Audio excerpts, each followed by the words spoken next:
Very exciting. Our last presenter as part of this plenary session is Dr. Imre Noth. He's professor of medicine and section chief at the University of Virginia School of Medicine, and kind of a consistent theme here, a leader in the field of translational medicine and genomics. And as Bill Schmidt has mentioned, a very important grant that was funded recently, the Precisions Grant, which will help us identify and answer some of the questions posed in this forum, at least in Dr. Perez's talk and the paradigm she uses in cancer. Hopefully, Dr. Noth and his collaborators will answer those questions in pulmonary fibrosis. So I'd like to welcome him to the stage.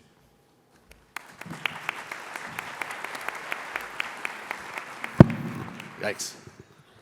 So thank you very much for having me, and I want to thank the previous presenters for really kind of setting the stage. We didn't confer beforehand, but I was absolutely reliant on exactly what you guys were going to cover. As you'll see moving forward. And I'm going to take a slightly different tact of really just kind of telling a story, if you will. I'm a big history nut, and this particular presentation is really an evolution over time of data rooted in what got presented earlier. And they gave me this very lofty title, Integration of Genetic Information in Clinical Trial Design and Precision Medicine. It's like, whoa. No relevant disclosures. So, first of all, and you've heard this before, so I won't spend too much time, what is precision or personalized medicine? It's an emerging approach for disease treatment and prevention that takes into account individual variability in genes, environment, and lifestyle. And IPF, as you kind of heard earlier, is really the quintessential example of that, where we have an interaction of multiple predisposing elements for genes, right? And the thing is, to give you some understanding of why it's complex, right? So if you talk about something like cystic fibrosis, where that's a monogenic process, we know that the impact of that disease is going to be very early in life. That's why you can do a sweat test on a baby and pick it up. But in IPF, what we have is something that's building over time. And Dr. Kaminsky just gave you a lovely demonstration on some of the slides about just where the aging may be occurring and why. And so we have this kind of integration of steps, right? About that underlying genetics, what the stimulus may be from the environment for that, the interplay of that coupled to the aging over time, which is really kind of the telomere portion of the story. And so we use the genetics to help discover mechanisms and the targets involved. And then we can use them as biomarkers for a variety of different tools. The easiest for us to do is really the predictive value, the odds ratio for developing IPF. So that's really the susceptibility. I'm going to talk just 2 seconds on the prognostic value. That's really the hazard ratio for the disease outcomes. And then the pharmacogenomics value for the precision or personalized treatment, which is where I'm going to focus most of the rest of the talk. Now, I'm not going to spend a whole lot of time on this slide because Dr. Garcia just showed you this data. And as I was kind of teasing, I was reliant on the fact that you would, and kind of explain that whole telomere story. And it just shows you one way that you can use the genes as a tool, which is, as you point out, a messy biomarker, but still a biomarker of how people are going to behave, what the course of disease will be over time. And those are just the 3 cohorts that were brought to bear to demonstrate the consistency of that data. But why is that important, right? It's important because it helps us, when we see our patients, to be able to tell them how they're going to behave over time. And one of the things that didn't get discussed in the previous set of slides is the incredibly variable nature of the disease, where we have subsets of patients who clearly progress at much more rapid rates, and others who, frankly, aren't going to progress at all, or at least, because we are all mortal, going to pass to something else rather than this disease. And so figuring that out is part and parcel to this particular part of the exercise. Now, I'd been involved in a genome-wide association study, and there were 2 that were published within 24 hours of each other, one of which had demonstrated the MUC5 story in non-families, and the other that had demonstrated toll interactive protein. And what's amazing is that these 2 genes reside next door to each other, but they appear to be inherited separately, and they both will predict outcome in the patients with a hazard ratio of about 1.7. So in that instance, the follow-up question was, is there a pharmacogenomic value related to these common polymorphisms? Now, what are we talking about here? As Christine described earlier, in the case of MUC5, it's about 10% of the population. To give you some reference, frame of reference, blue eyes. Blue eyes is 15%. Okay, 1 in 7. So is blue eyes abnormal? Absolutely not, right? It's just a variant. That's kind of the point. Now, she mentioned a little bit about the Panther study, but for those of you who don't remember, back in the day, we kind of thought of this as an inflammatory process that led to scarring. And the result was, like most docs behave, that we said, what can we do about it? We had an innate need to try to do something. And what we tried to do was give anti-inflammatories, or anti-suppressants of the immune system. And that was the azathioprine and prednisone portion of this. And there had been some evidence that N-acetylcysteine, Mucomyst, NAC, which, by the way, you can buy at the GNC, right, because it's a vitamin supplement for all intents and purposes, might reduce the side effect profile and lead to better outcomes. And so we had put together with the NIH a 3-arm study to take a look at the primary treatment, because there had been no evidence base, NAC alone to see what that did, and placebo. It was really the first major trial that was looking with a placebo arm. And the trial got stopped at the interim analysis. This was the basic design. Now, what's important is that primary endpoint was FVC decline. But we had a secondary endpoint of death, acute exacerbations, or disease progression, recognizing that we might pick up on things with progression that we wouldn't necessarily pick up with the other 2 endpoints. And so it got stopped, and she showed you this. And to give you some frame of reference for this, the hazard ratio here is 9. So that good idea that we thought we were doing for 30 or 40 years, you were 9 times more likely to die if you got the treatment. I still say that the greatest thing that we did for the field was stop. And sometimes that's the most important part. But after a few months, we restarted the other 2 arms, the NAC and the placebo. And the reason was, you can kind of see here that it looked like the NAC might have some activity. And at the end of the day, we published a negative trial and said, nope, there was nothing there. But let me show you what it looked like as a subset. So you see all these red dots? They're all favorable for almost every last secondary endpoint for the use of N-acetylcysteine in these patients. And then we restarted the trial, and you finish, and you take a look at what the second half looks like, and you get all the blue dots. And suddenly, the drug doesn't look very effective at all. And you put those together, and you get your triangles. And the triangles basically say, okay, you're absolutely neutral, and that's the paper that got published in the New England Journal. It's neutral. Must be true, right? So everybody kind of scratches their head and says, well, was the first half of the trial different than the second half? Did you somehow select patients that were different? And so we hypothesized that maybe something we were seeing in the toll interactive protein gene was interacting, that we were selecting patients that were different in the first half than in the second half. Was there a survivor bias in who we were selecting in the first half, or a desperation bias for people who enrolled? Was there a difference in the willingness to do prednisone and azathioprine? Now, what I'm showing you here is you have to understand the gene is about 75,000 kilobases, and so you're looking for a needle in the haystack, and you want to select which variant within that might have an impact. And so you try to select ones that you know are going to have some functional impact, and we picked 5 of them, one of which was exonic, and just the list. And we threw in the MUC5B because, frankly, it was next door. Oh, I'm giving it a timer. And then we looked for the interaction using a chi-square Fisher's exact test. By the way, I should give credit to Justin Oldham, whose brainchild this was. And he looked for the drug-gene interaction using a multivariable Cox regression analysis with an interaction term of 0.01. And we used a composite endpoint so that we would have enough events of death, hospitalization, transplant, or a 10% decline in the FVC. And based on the SNP distribution, we used a slightly different model for the 920 SNP, which was exonic. Now, I'm just showing you how small the numbers are here. Why? We enrolled 341 patients in Panther. I'm going to make my small sales pitch here. Back in the day, we made it voluntary to give your DNA. No more. right? We got about half. Why? Coordinators or patients basically said, yeah, you don't need that. That's not part of the study. You don't need to know that. We just completed enrollment on Cleanup, which is the largest single trial to date at 521 patients. Collection was absolutely mandatory, 100%. And one would never dream of doing a cancer study without having the underlying genetics, right? So I think that day has come to a close, and it needs to stay closed. We took a quick look to demonstrate that there were no differences in the clinical characteristics of these patients. And in fact, the distribution of the genes had no statistical differences, but the numbers were small.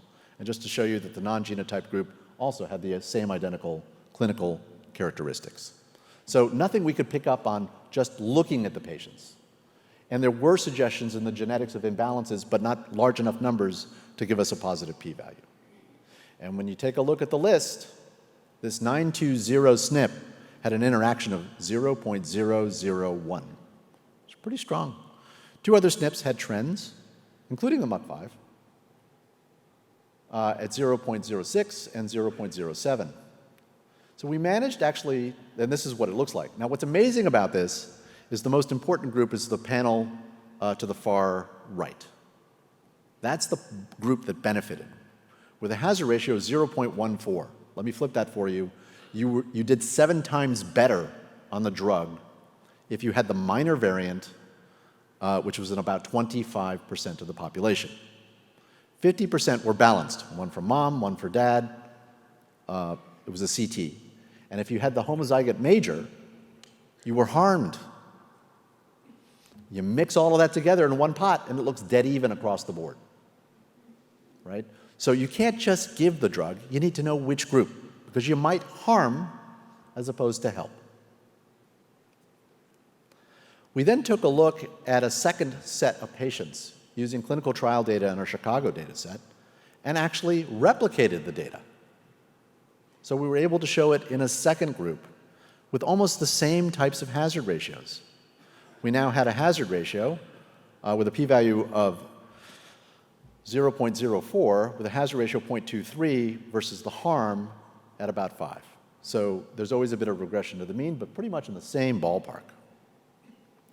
So the NAC may in fact be effective in 1 in 4 patients. This led us to want to design a clinical trial, taking a look at that subset. So we started to get to work, and we contacted the NIH to get some guidance from them and enter the Precisions project. They kind of came back to us and said, gee, this sounds great, but could you do something that was going to be more?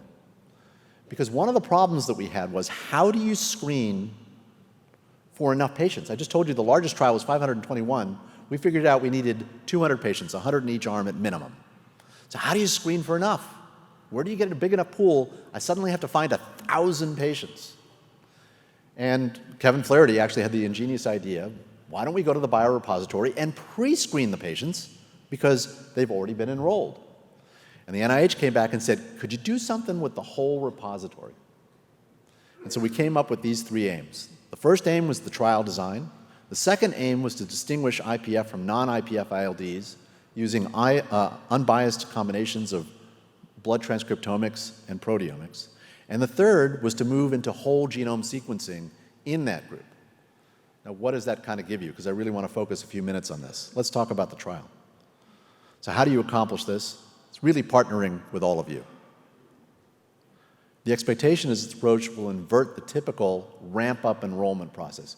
Usually it takes us forever to kind of get the sites up and rolling, and everybody starts with 1 patient, and then you hope for 2, and then 4, and then 8, and you kind of get this ramp-up. But by knowing up front which one of your patients has the genotype, then each center can go to their patient and say, hey, Mr. Jones, did you know that you are a candidate for this trial and that you're special? You're 1 in 4. We're not just contacting you because you have IPF. We're contacting you because we think it's going to work in the context of this trial. And so that's our design. It's just a 1-to-1 randomization of the N-acetylcysteine in a robust placebo-controlled design, but we're pre-screening using the PFF repository. Now, we're really using a combination, and I stole this slide from Tuesday night. Kevin, thanks for the adjustment on the sites. we're funded for about 25 centers, and we recognize that there are some centers that are still going to be highly productive because we also know that we need to blend. We need to blend the patients from the registry, but that's not going to get us everybody. That we also want to get all comers as they come in, screen those, and enroll them as well. But the bigger part of the project, and I want to spend a few minutes here in my last 7 minutes, has to do with the entire biorepository. And I only have a couple of slides, but I want to go through the explanation. It really has to do with aims 2 and 3. Oh, I should mention, by the way, that this project wouldn't be possible without the true interaction between the Pulmonary Fibrosis Foundation, its clinical sites, 3 Lakes, and the NHLBI. This is a true collaborative effort in its conception, design, and execution. And more importantly, I think it's a springboard to demonstrate really a first of its kind in the field that's going to be pharmacogenetically driven in selection of the patients to determine outcomes. But we're on a tight timeline, and it really just kind of shows that. So I want to move to aim 2 for just a second. Can we use a blood genomic classifier to define IPF? So you've seen the heat maps that Dr. Kaminsky showed you earlier. This is just one demonstrating RA-ILD, rheumatoid arthritis ILD patients with IPF, and I failed to show the IPAF that was in here, by the way, as well. IPAF is interstitial pneumonitis with autoimmune features. Okay, let me explain that for a minute, because that's actually kind of important. In theory, and there's a pro-con tomorrow, right, on IPAF. I'm going to show you a pro-argument here for just a second. IPAF is supposed to be something in between IPF and connective tissue disorders. It's not really quite a connective tissue disorder, and it's not really quite IPF alone. Partly why? Because IPF is a grab bag, right? It's our N common denominator for the idiopathic, root word idiot for we don't know, right, group that we let lump in. Okay, so we did the transcriptomics on the blood based on work that Naftali and I had done previously to take a look at these 3 groups. So in the green, I have patients with IPF. In the blue, I have patients with RA-ILD. So they have an underlying pulmonary fibrosis. But anybody who treats these patients knows that we have clinically 2 types of RA-ILD. We got the group that behaves like IPF, and we have a group that behaves more like RA. They just kind of seem to have some interstitial lung disease. And the IPAF is supposed to be somewhere in between, okay? Now this is called a multidimensional scaling. It's basically a variant of a principal component analysis. You take all the data and you look at it in different streams in different directions, and you make 2 dimensions out of it. The IPF cases are clustered in that green circle. And the RA is split in 2 groups, left and right. So I've got some behaving like IPF and some behaving like RA. Where's the IPAF? It's dancing around the IPF in a circle. Right? It never quite enters the circle. Not a single IPAF enters the circle. And then I love to circle the one way up high in the corner that's got a purple circle around it, because that one met the multidisciplinary discussion diagnosis for IPF, and it sits way out there in left field. Does anybody in this room believe that patient has IPF? Right? So hopefully what we're going to be able to do is move this from a syndrome where we have agreement among physicians over what this is and into a molecular classification. The last part is the genetics. What can we do on a broad scale? So this is just a quick data that we've been collaborating with the UK to take the genetics out of susceptibility alone and look at a survival-based aspect. And so we've been looking at groups to see what are the survival-associated genes. So there are really 2 schools of thought here in regards to the underlying genetics. Well, the underlying disease, right? One, you heard a lot of discussion about, can we treat it earlier? Can we find it earlier? Can we stop it earlier? And isn't that important? Yes. Oh my God, absolutely. And the other school is, which group is going to progress fastest? Which group is the one likely to die? And what are the mechanisms involved there? Because that's what I want to stop. And so by focusing in on that, you get a different list of genetics that aren't necessarily susceptibility-based. Now, the real key between these two aims, and the last minute I'm going to spend, is recognizing that these projects are not in isolation.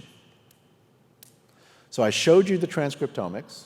I didn't even show you the proteomics, which is the same concept using the proteins, but again on a large scale. And finally, the genetics. And the real strength here is the integration of this, because these are all in the same patients. So how does that integration work? Well, I've still got over a minute, so I'm going to spend it on how we're actually doing this in the study. So at the end of the day, we start with the collection at the PFF. Now, it says 2,000, but we know that there are about 1,700 in total that will move forward. They'll come on over to us. We're going to engage in that omics approach across the board, but more importantly, we're going to start by just screening for that candidate 920 SNP so that information can go back to the data coordinating center so they can feed that to the individual enrolling centers so they can see about starting to enroll those patients and lead to that inverted ramp enrollment.